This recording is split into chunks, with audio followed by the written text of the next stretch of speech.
What's up, guys? It's your boy Stuff It In Gaming, and today we are talking about how the Trump trial, well, was full of garbage to begin with.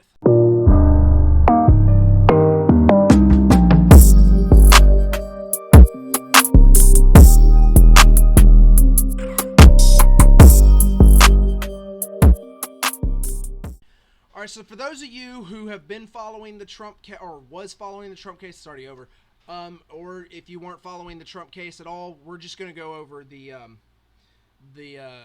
everything real quick. Okay, so first off, the case that they brought against him was well past the statute of limitations from when he apparently did this. Let's start there. So it's already an illegal charge off the jump. All right. Now, and I would be making this argument regardless who it was, all right? It is not cool to put any kind of criminal charges against somebody of something that they did not do, regardless of who they are. It could have been Joe Blow on the stand, and I'd still be having this same conversation with y'all.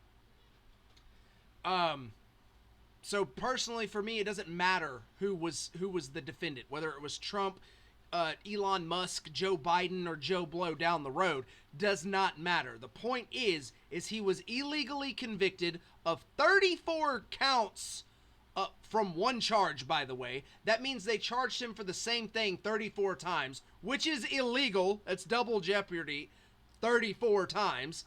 Actually, technically 33 times, because one charge would have been the first.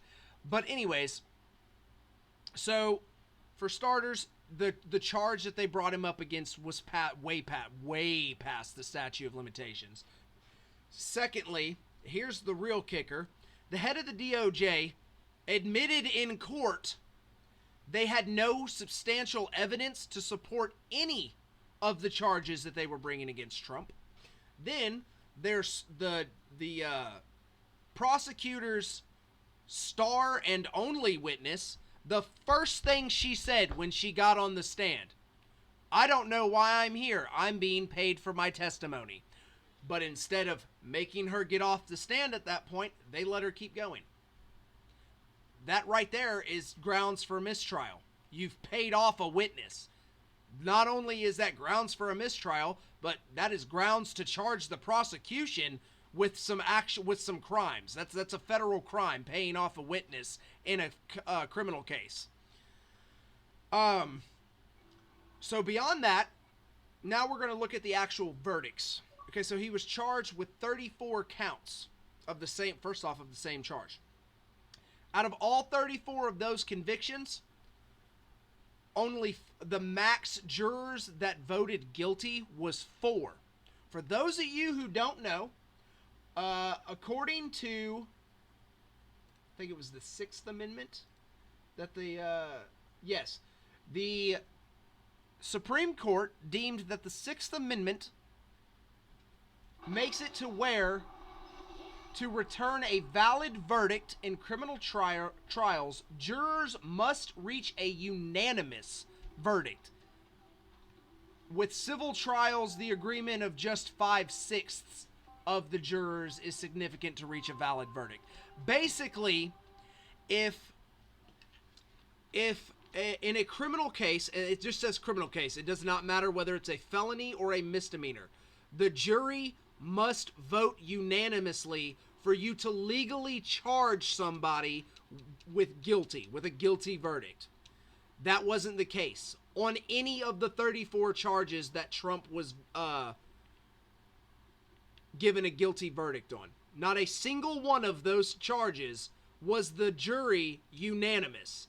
That already right there is unconstitutional. And actually, we're going to get into that a little further, because the judge, even though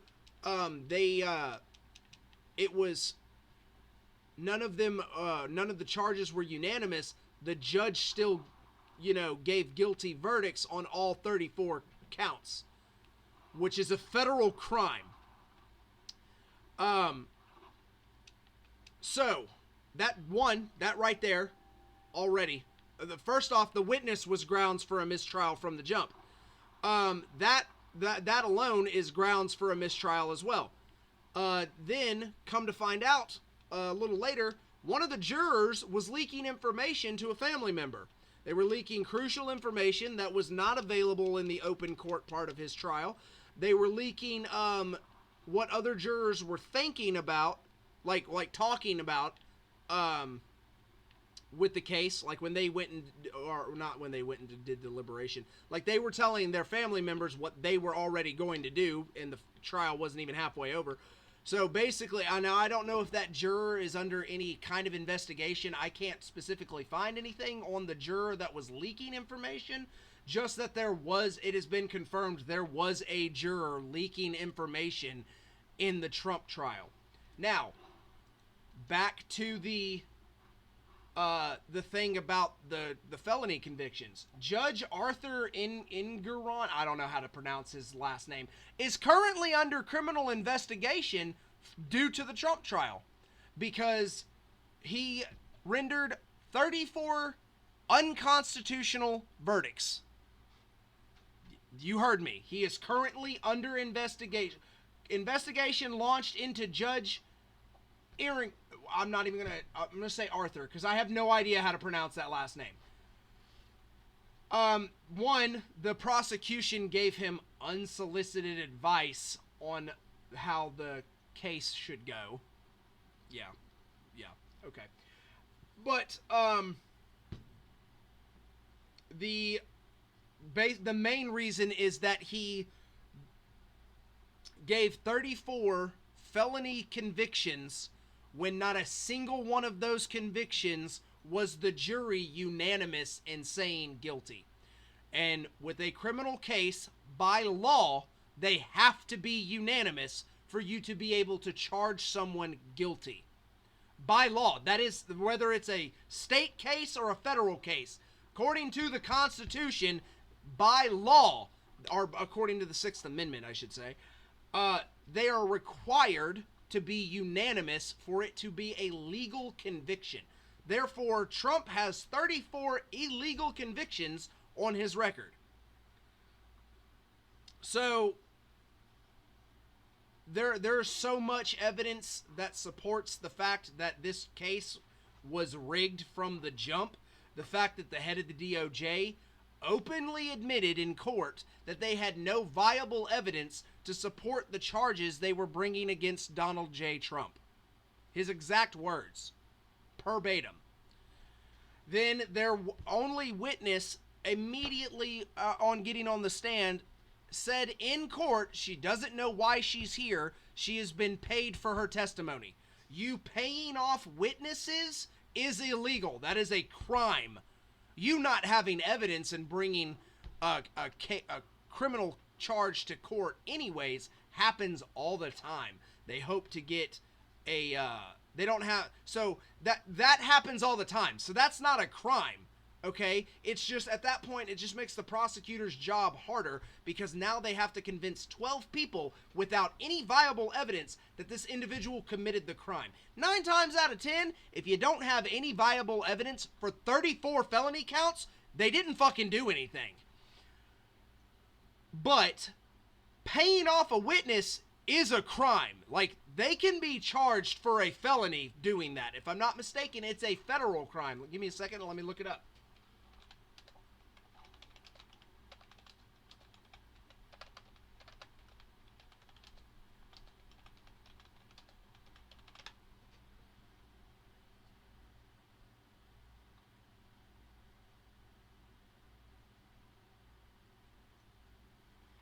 So, witness tampering or paying off a witness is a felony. It's not a federal crime. So, I mean, they'd still be charged with felonies. Oh, no, it is a federal crime. Yes. And actually, no, that's a good thing I looked this up because apparently there is also an investigation launched against the jurors. Now, keep in mind, these investigations you can't blame it on Trump there because Trump doesn't have the power to just launch criminal investigations against people. All right. These are done by outside organization, like government entities that were not involved with the Trump trial. that realized there's some shady shit going on. So, the judge has a criminal investigation launched against him for committing a federal crime.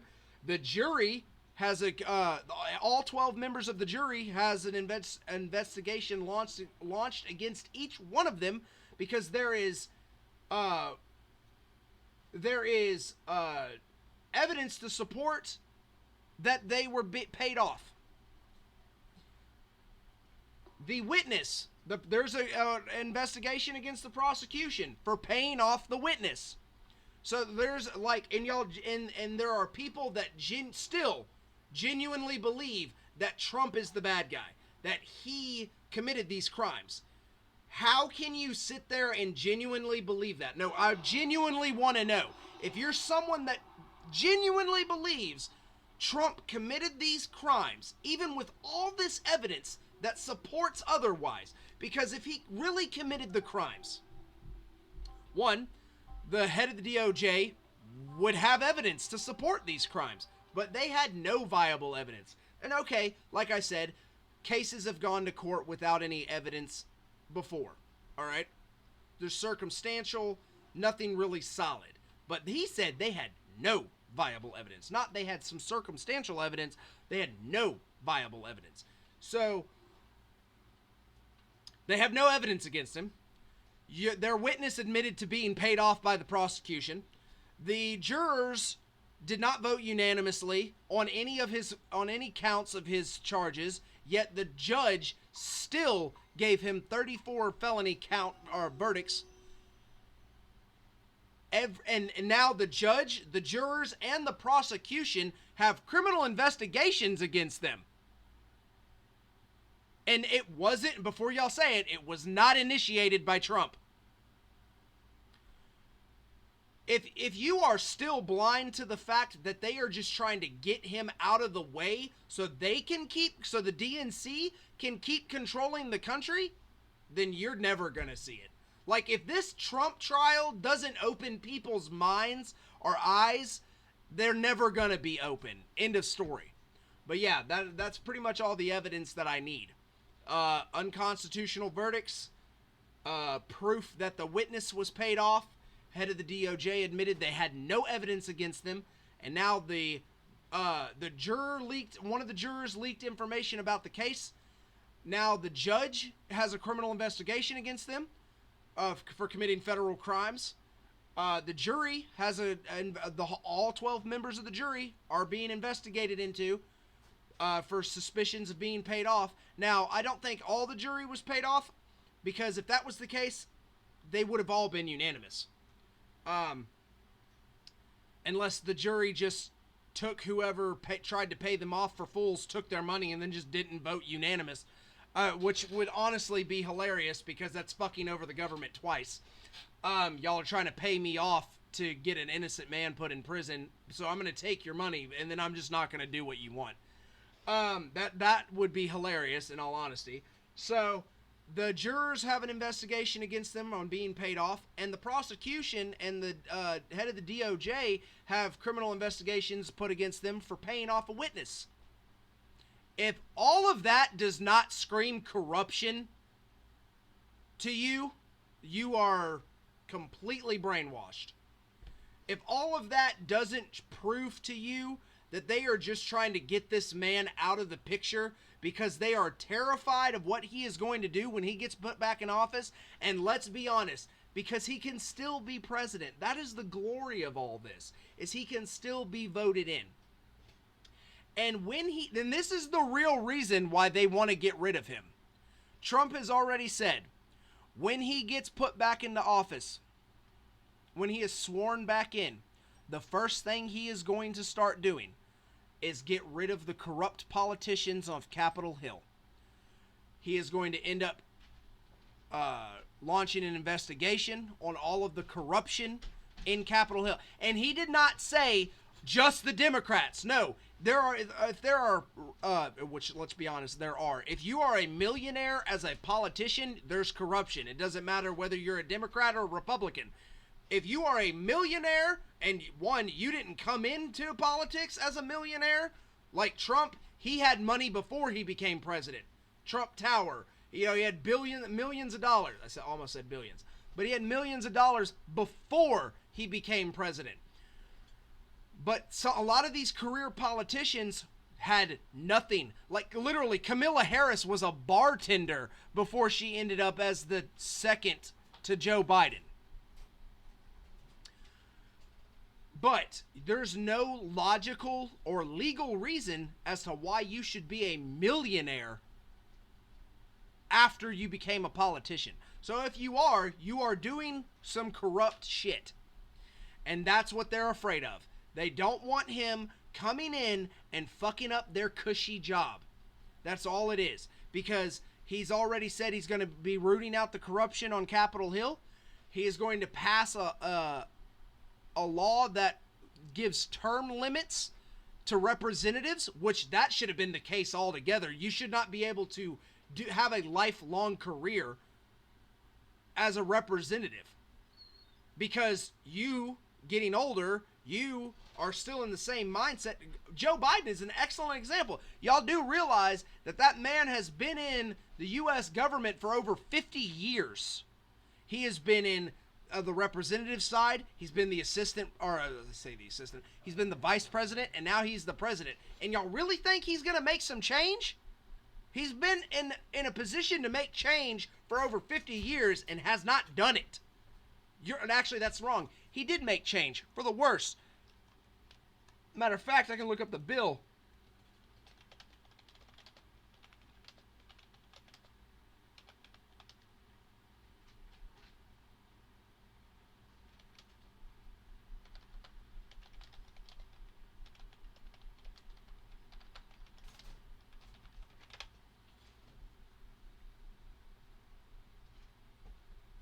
The 1994 crime bill. What was the other one? There was another one that he did. I don't remember the exact name of it. I'd have to do more research into it and do a whole separate video. But that's not what we're talking about here. But this is the reason why they don't want him in office. Because as he proved the last time he was in office, Trump is not someone that they can control. He is not someone that they can buy off, and he is not someone that they can control. They want someone in office that they can control. Because no matter who is in office, whether you don't like them or not, for whatever reason, they're not the ones in control. Y'all do understand this, right? Like, the president has one power that they do not need any kind of vote for. They do not need any kind of extra permission from Congress. And that is the ability to declare war. Because the president is the commander-in-chief. They have the complete control over the military without anyone else's interference. And there's nothing you can do about it. When it comes to passing laws, that crap is 9 times out of 10, unless it's an executive order or it's a bill that the president wrote themselves, it comes out of Congress. They vote on it, comes to the president's desk, they check no or yes to it, and move on. They check no to it, goes back to Congress, they can veto it, try to get it done anyways, but if they veto it and they come to a vote and it goes yes, it goes through anyways, regardless what the president said or not. So that's what a lot of people don't seem to understand. It's like, yeah, Biden is the face because and let's be honest, he has dementia. They can sit here and lie and say that he doesn't, but if you've ever listened to this man publicly speak, it's not a stutter, because there's Democrats that have been like, oh, they make fun of his stutter saying he has dementia. No, a stutter is a stutter, not you going off about some story about how kids used to play with your shins and what? That has nothing to do with what you're talking about or the situation as to why you're here.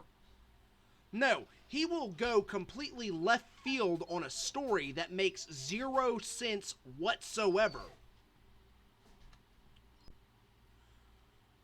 So it's not a stutter, it's this man has dementia, so he's easily controlled. So while yes, Biden can be blamed for the 54 executive orders he put into place within his first week of office, by the way, after he said only dictators put in that many executive orders when Trump did 7 throughout his entire presidency. But he did 54 within his first week of office, but Trump's the dictator, right? And that's another reason why the left calls Trump a dictator, because their Democrat leader told them he was.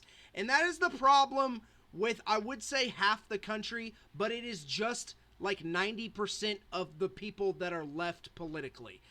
Instead of going and doing their own research, instead of going and fact-checking, they take whatever their political leaders, whatever their biased media outlets tell them at face value and run with it as a fact, without doing any kind of research, without fact-checking, nothing. And that is the problem with this country, is there is so much misinformation that is being put out, and people are just accepting it as fact because it is something negative about the person they don't like. And I've heard this before in a TikTok live from someone that's from Canada who said, well, it's illegal for the news to lie to us here, so we know it's true. You do realize the Canadian laws on news media outlets spreading false information is the same as they are here in the United States. It's illegal for them to post false information here on the news too, but they do it all the time because the government, they are in a certain political group's pocket. It's been proven. Like, it has been proven. CNN is in the pocket of the DNC. I think there's only like 2 media outlets that lean right, and that's Fox News, and I don't even remember what the other one was. But CNN, ABC, KNB, or whatever the heck it's called, they're all in the pocket of the DNC. So they're gonna post whatever the DNC wants. And just because it's misinformation doesn't mean anything. They're not going to get charged for it because they're protected by their political party. That goes the same in Canada. You can't sit here and say that you know 100% for sure, especially if you're not going to go fact check what they say, that the media is telling the truth just because it's illegal for them to lie to you. Well, it's illegal for you to be doing cocaine in the White House, but guess what? Biden's son was still doing it. It's illegal for you to do insider trading. Guess what? Biden's still doing it. It's illegal for you to take bribes. Guess what? Biden's still doing it. Which is why the Biden administration is also currently under a criminal investigation. And again, like I say, fact check. Even though I am giving you 100% facts, do not take anything I even say at face value. Go do your own research. Please, I implore it. I encourage you to. Because even though I go do my own research, and I'm very thorough with my research before I post a video like this, I still encourage my viewers to go fact check even everything that I say. Because I'm not afraid to have my shit checked, because I am 100% when I talk about this kind of stuff. I have done... I made the video announcing that I was going to do this video on YouTube, on TikTok. I made it over a week ago, but I did not post it until I had all my facts. I've done all the research on the Trump trial, the investigations, the Biden administration, everything that's been going on. I've done all my research before I posted even the announcement that I was making this video. But I still encourage all of my viewers to fact check even everything I'm saying, because never take anybody's word at face value, especially with the amount of misinformation that is going around today. Thank y'all for viewing and watching. Don't forget to like, favorite, and subscribe to the channel. This has been Stuff It In Gaming. Y'all have a Stuff It Day.